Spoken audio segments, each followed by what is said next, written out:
লক্ষ্মী দেবীর পাঁচালীর কোন rap song আপনারা শুনেছেন? আজকের এই ভিডিওতে আপনারা দেখতে পাবেন লক্ষ্মী দেবীর পাঁচালীর র‍্যাপ সং। আমরা আমাদের সনাতন ধর্মকে কোন পর্যায়ে নিয়ে যাচ্ছি আপনারা সবাই ভিডিওটি দেখুন।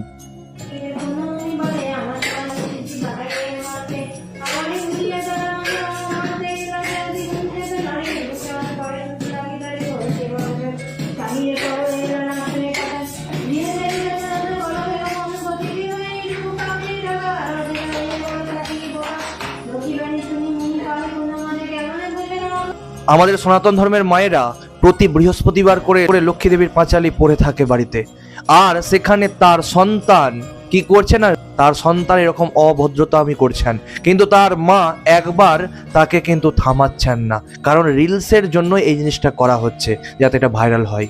আমাদের সনাতন ধর্মটাকে এইরকম ভাবে অন্য ধর্মের কাছে ছোট করার কাজ কিন্তু আমরা সনাতনীরাই করে থাকছি। ওই জন্য আজ সনাতন ধর্মের বর্তমান এই পরিস্থিতি।